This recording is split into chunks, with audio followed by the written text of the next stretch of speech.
Sa ride na ito ay pupuntahan natin ang lalawigan ng Bicol kung saan matatagpuan ang isa sa pinakamagandang bulkan sa buong mundo. Ngunit nananatiling aktibo kaya patuloy itong binabantayan sa maaaring muling pagputok nito. Walang iba kundi ang Mount Mayon. The Philippine province of Albay on alert as authorities float the possibility of placing the Mayon volcano under alert level 4. Nearly 15,000 people in the Philippines have been evacuated from their homes since a volcano began spewing hot lava. Mayon is the Philippines' most active volcano, with its last eruption occurring in 2018.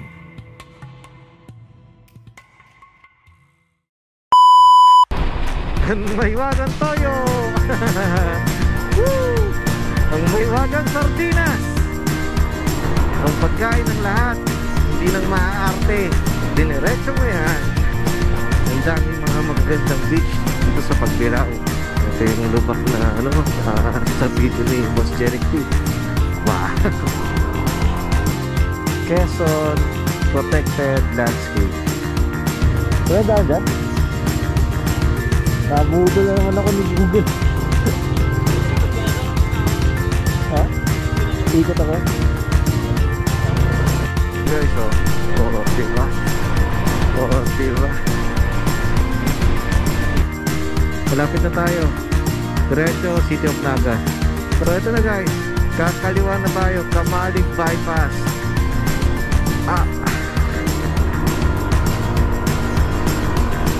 Muntik pa tayong bumangga, sobrang excited.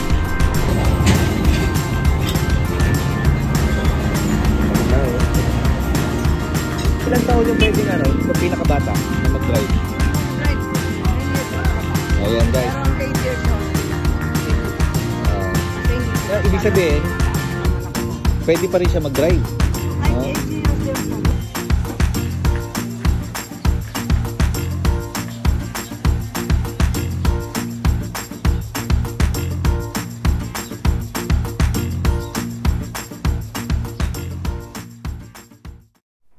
So, daan muna tayo ng gas station.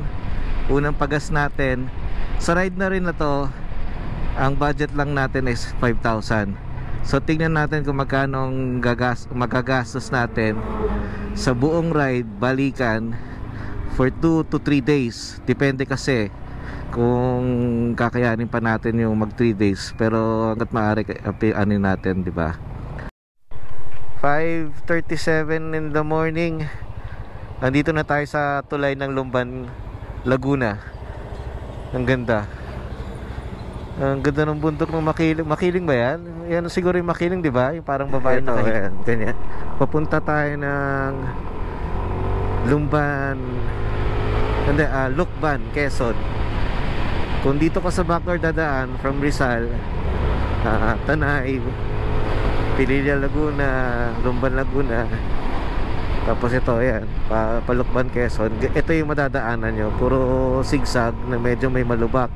May parting semento, may parting spalto. So, alalay lang kayo dito. Kung hindi nyo naman kabisado itong lugar na to, mga takbong pogi lang.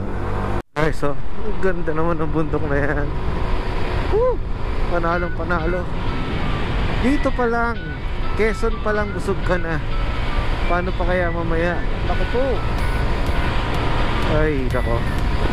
The best. Ayan guys. Ito yung bagong arko na ginagawa sa Lucban, Quezon. Dati kasi may arko yan. Tapos giniba nila. At ito, papalitan nila ng bago.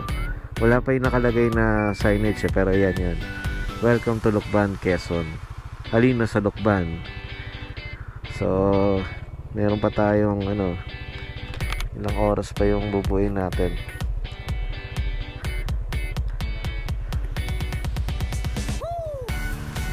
7 hours pa. Ang layo-layo pa natin. Ang estimated time ng arrival natin doon ay 1:40. Pero syempre marami tayong mga stopover, so negative tayo sa 1:40 na yan. Tabi muna tayo rito. Ako yung nag-jingle bell. Kaya pwedeng umihi. Saka syempre check na rin ang motor natin. Grabe oh. Ayan, yan yung dating arko. Andiyan pa pala yan. Yan yung dating arko. Oh, ayan oh. Eh, ano kayo gagawin nila dito, no?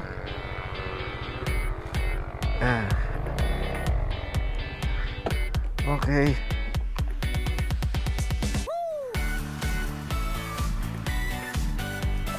So, pahinga muna tayo saglit. Ayan yung dating angkor. Laki niya, no?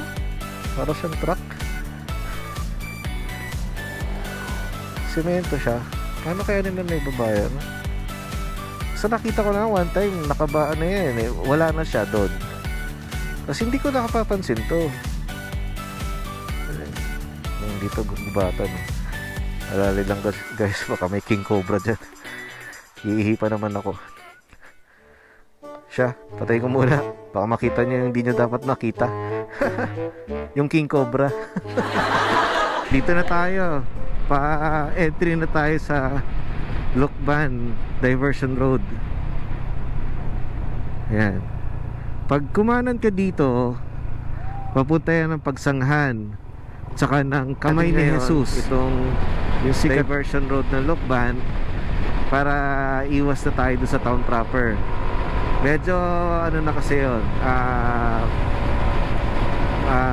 bahay-bahay, mga business establishment.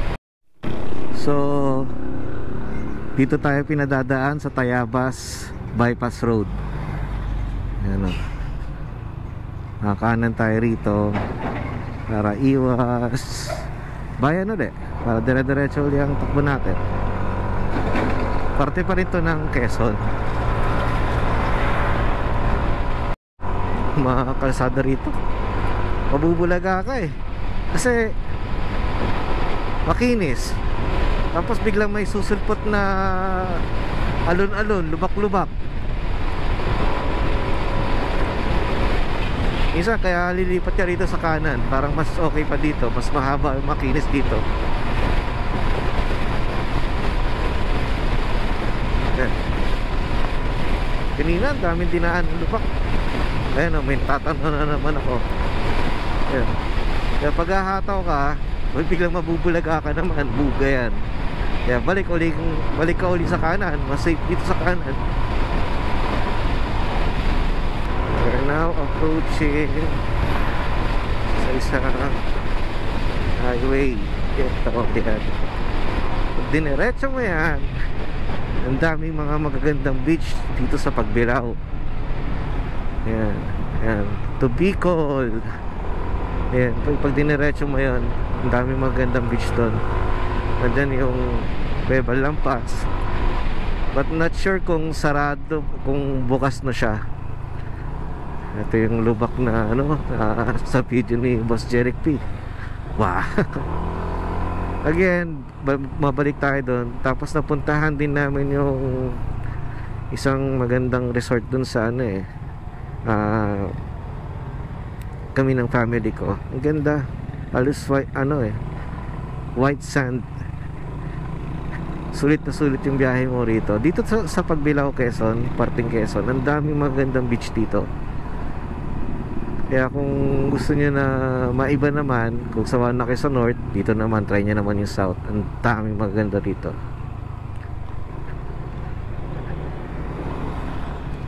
Ito na nga yung ano. Oy! Ay, shish! Sabi nga, lupak dito. Totoo nga ang chismis. Tapos, dediretso ako dito. Yan.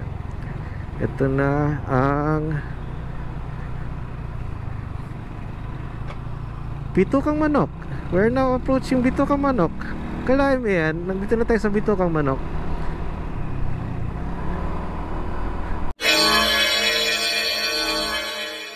Nakatakot naman si ate. Huwag ka naman tumahin ng ganyan. Ang puti-puti na nga ng damit mo. Parang gusto kong ano, tumabi-tabi muna.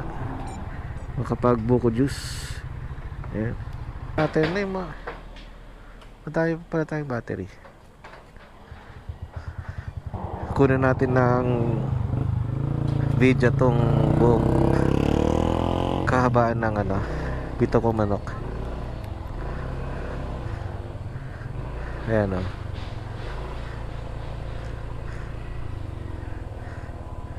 Quezon, protected landscape. Yan. Dito rin yung mga nag-stop over yung mga papuntang Bicol. Kapapasok ko lang dito sa Bito Kamano. Ayan na, simula na.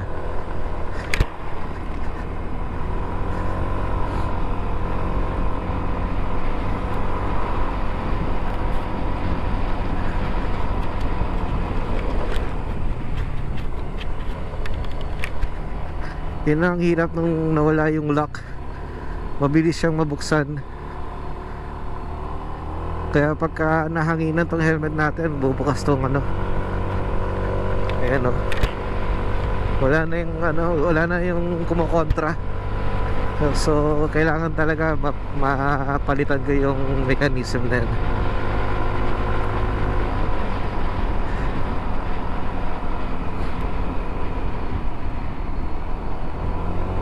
Ingat lang pagka nakamotor, may mga butas pa rin pala dito.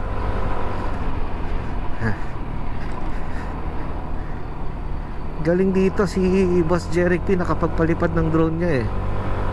Ang daming puno. Ganun na siya kasanay magpalipad ng drone. Saka ang ganda ng drone niya, ang ganda ng makakuha ng drone niya. Ang linaw. Yan na yun. Quezon National Forest Park.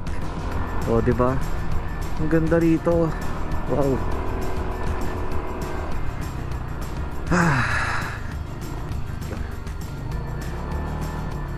Ayan, ang ganda.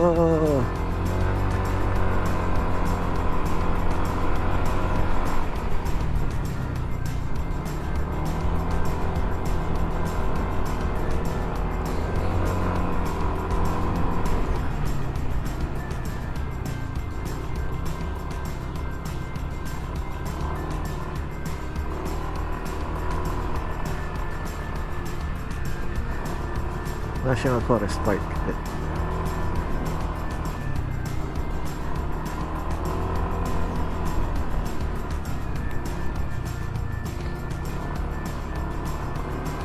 Tabi muna tayo.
Ang ganda rito. Natatakot pa ako paliparin yung drone eh. Kasi mamaya hindi ko makontrol. Ingat lang kayo kasi dito pag palusong may mga parte pa rin na malubak. May mga butas-butas pa rin na espalto. Kanina sa kotse na yung muntik ako sumalbok. Buti na lang nakapagpreno ako. Mali din ako eh kasi na-enjoy ko yung kalsada. Kaso nung pagligo ko, nabulaga ako doon sa ayan, mga parang ganyan. Tapos may parteng lupa. buti hindi ako umiskid. Medyo malapit siya sa akin kasi medyo sinusundan ko siya. At saka yun nga, binilisan ko. Tapos ayun, nabulaga ako doon sa lubak na yon na may parteng lupa.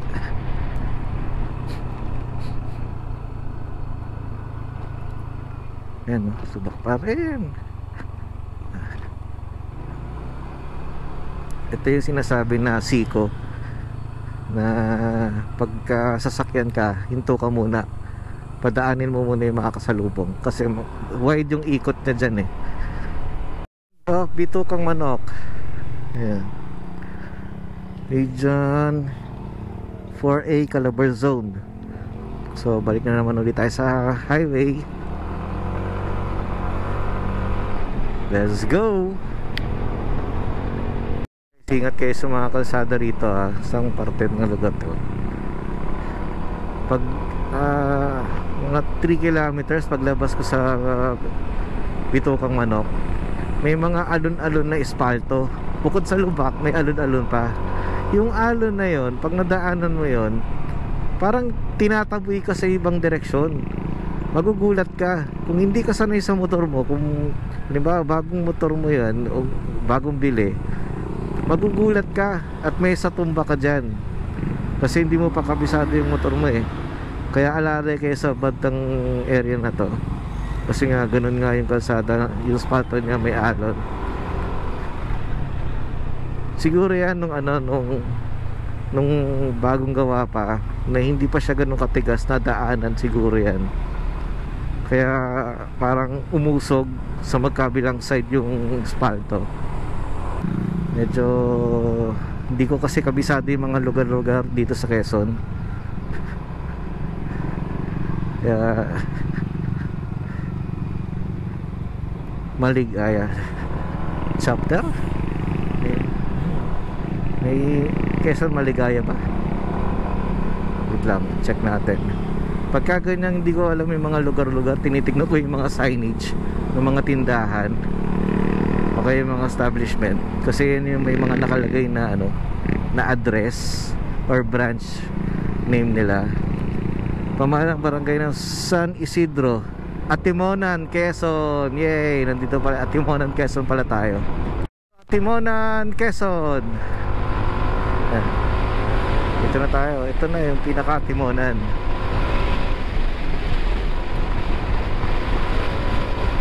Sino man yung mga taga rito, shout out, Atimonan. Ang bango ng lugar ninyo, may nyug. Napakasariwa ng hangin. Sa amin sa Metro Manila, wala kang maamoy ng ganyan. Amoy tambutso, maamoy mo.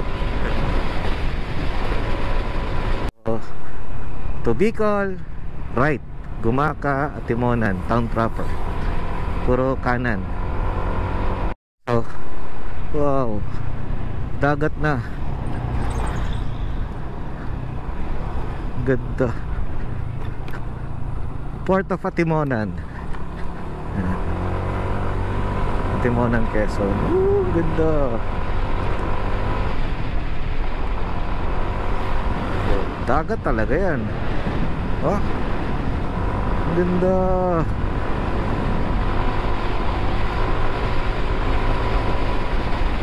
Guys, diba? Diba? Kamusta na mga gar? Andito na kami. Sayang ang motor. Tanggalin mo rin sa pagkakabalot dyan, gar.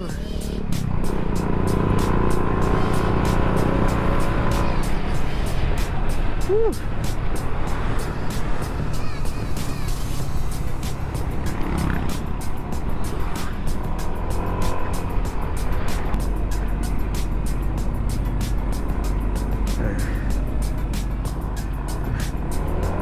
Plaridel, Quezon. Parte pa rin to ng Plaridel. Ito, pag-Gumaka na yata ito. Pasok.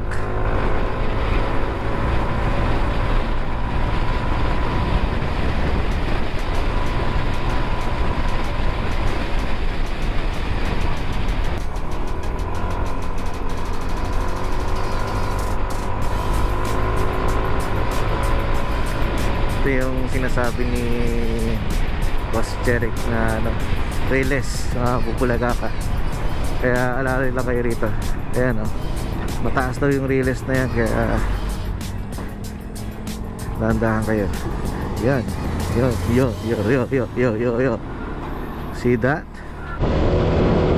So dito tayo, Gumaka Bypass Road. So, dito na tayo sa Gumaka.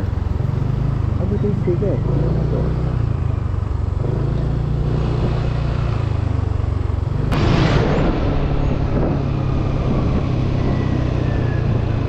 Munti tayong madali ng aso mga pag.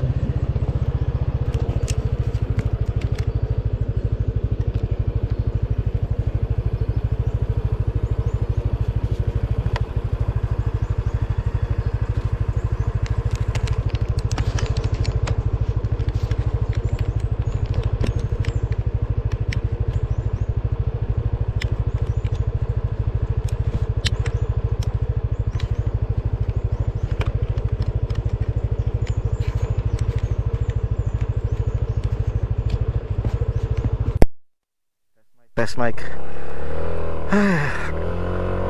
Kinabahan ako bigla. Hindi na ako bukas yung cam pero habang binabaybay ko itong pasada na to, bypass Gumaka, medyo mabilis din ako biglang tumawid tong aso na to. Mag-aabot kami kaya biglang ito, inod ko na lang yung camera. Thank you Lord at hindi pa rin kami nagpang-abot.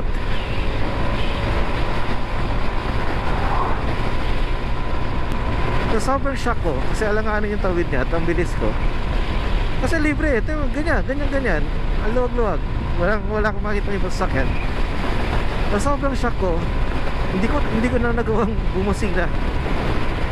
Inisip ko na lang talaga is preno. Buti biglang umiwas yung aso nung narinig niyang nag-skid yung gulong ko.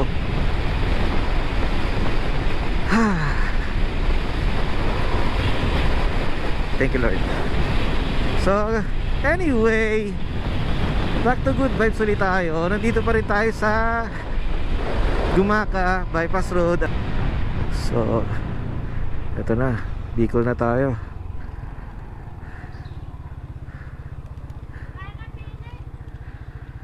This is it, Bicol, Paahon tayo, Kyatan.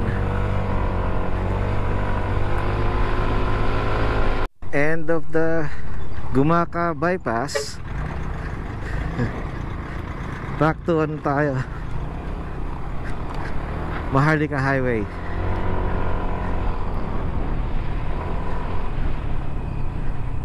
Okay sana yung PTT kaso mahal din kasi kung magmamahal din lang ako ng gasolina, di doon na tayo sa Petron, di ba?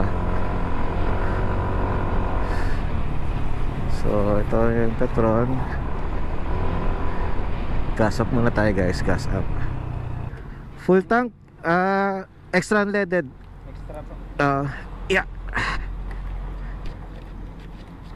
Yung papati ang matatakaw sa mga sayang.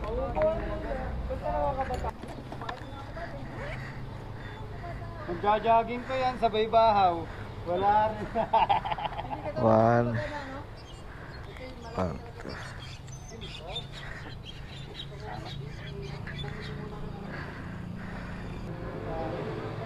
Plus 330. Hoy! Longganisa daw, bati. Pagpasok longganisa, paglabas bata. Hindi na ako marunong. Sabi natin lang, pagpasok longganisa, paglabas bata. So, ito naman, bypass road ng Lopez. Guys, nagugutom na ako. Wala pa rin ako makitang kainan. Lutong bottom mami available. Ulan. Let's see nga. Let's see. Wala naman eh. Ito. Dito siguro positive na to. Okay, nagugutom na. Kaso ba't bilad naman sa araw din eh.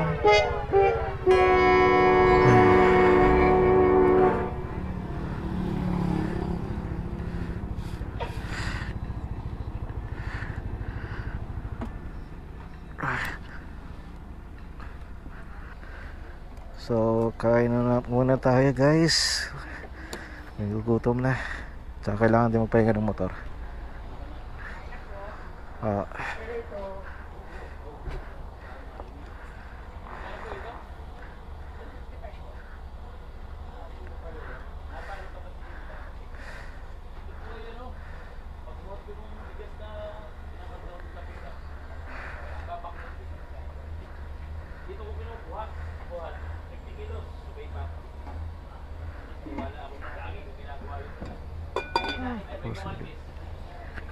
Hindi tayong ulam. Kanan, Bicol, Calawag. Kaya exit lang natin sa Lopez Bypass Road. May ginagawang ano rito, flyover yan pagka ganyan, di ba?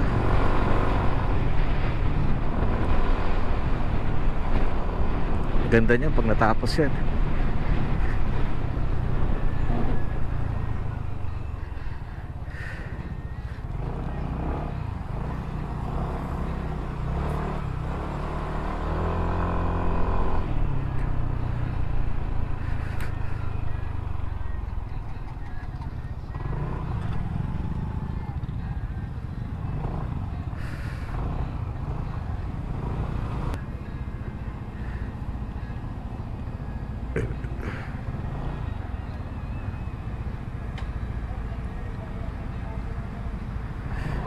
May hining ako, may kaldereta pa.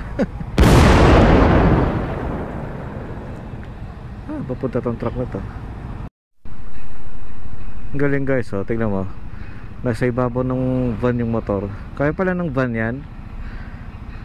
Mukhang wala namang patungan nakarekta Ang galing Tagtad pa ng mga gamit. Lipat bahay siguro to. Calawag.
Welcome to Bicolanda.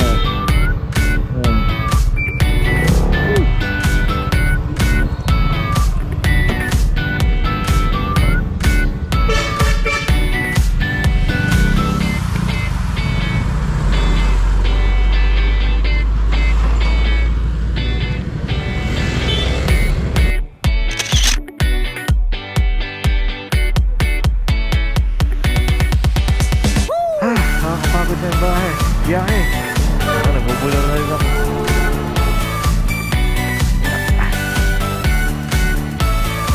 Saan ang punta niya yan? Liti pa. Saan kayo galing? Cavite. Diyan lang ako sa Mayon, Lopez. Galing akong Binangonan.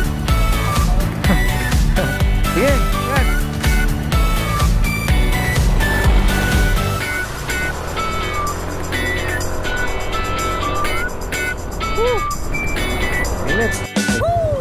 Tangkawayan, Quezon Province. Tangkawayan, Quezon Province.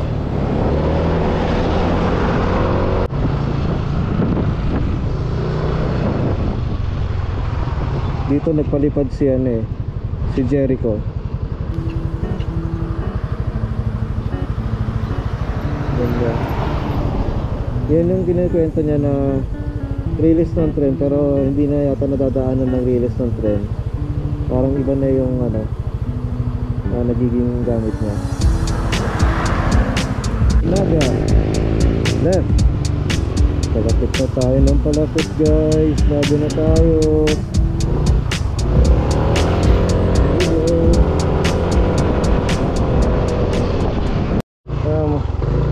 Tingnan mo guys. Wala daan dyan? Nabudol na naman ako ni Google. Ay, tanga mo! Ha? Bobo ka, bobo ka, bobo ka, bobo ka. Nangihina ako sa kabobohan mo. Ha? Ikot ako? Sa... oh, sa highway. Dito? Dito?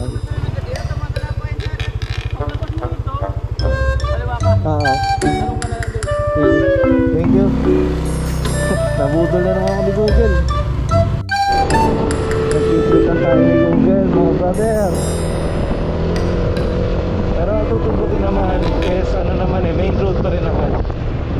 Yung nga lang, hindi naman kailangan dumaan dito. So, nandito tayo sa may highway. Tapos ang next turn na natin, ayan o, 29 kilometers na lang, is Kamalig bypass na. So ayan, ayan o. Gloves kasi ako eh. Bakit may kanan pa? So ibig sabihin ang banda rito siya. Ganon. Ay, hindi. Gulo ng mapa. Sige nga, parin na natin yung gloves. Ayan o.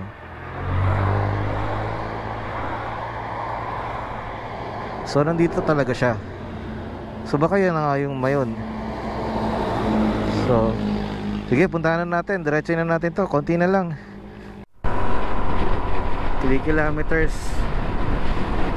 Tingnan nyo naman gaano kaganda yung mayon na yan. Kung pwede lang akyatin, di ba? Pero alam ko hindi bawal eh. Bawal akyatin yung mayon. Hindi pa pwede. Kasi active yan eh. So bang matunaw. Kapit na tayo. 1.2 kilometer na lang.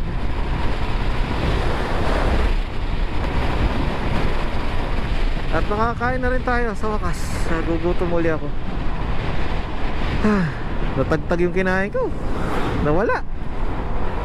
Parang ang maywagang toyo. Ang maywagang sardinas. Ang pagkain ng lahat, hindi nang maaarte. Diba? Ayun, mabait tayo sa kwento ko. Ang dami ko kasi mga pinlano na hindi naman na ayun, hindi naman natupad kasi nawalan tayo ng focus. So ito na ba? Ito na guys. So ito na guys. Kakaliwa na tayo, Kamalig bypass.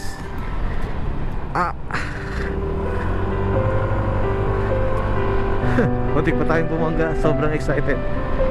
Here we go guys. This is it. Kamalig bypass. The beauty of Mount Mayon.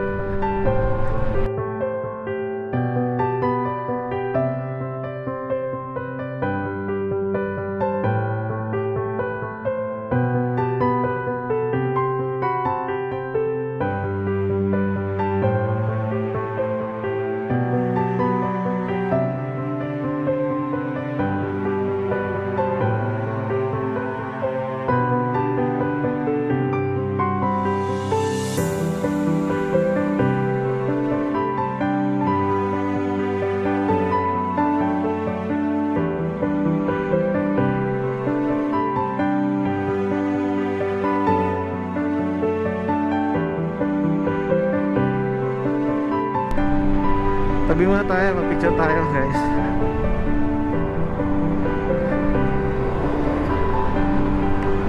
Sobrang ganda, di ba? Woo! Worth it! Worth it ang pagod.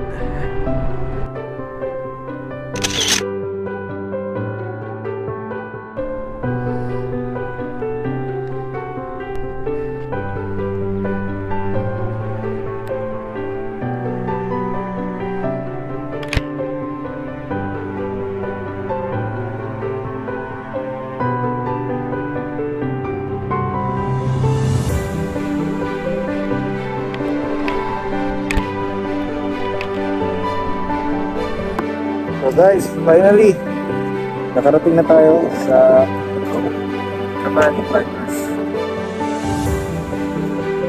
Sulit ang pagod. Ito naman maganda setting, the beauty of Mount Mayon.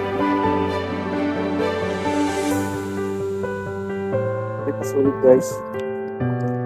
Wala na sa 4 ng madaling araw. Tuloy-tuloy ang biyahe. Pahinga lang, igil, kain, dosi.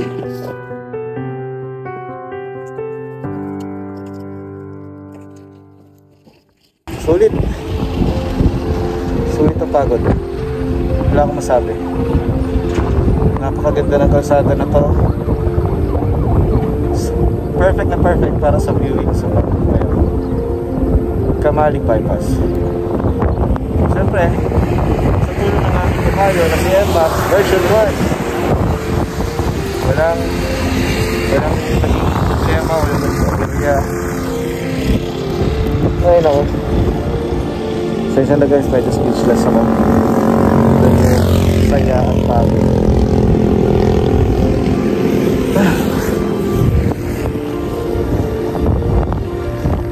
Ito na. Nagawa ko siya. Dance, 4, 4. Anong oras na? 3:30 ng hapon. May 23, 2024.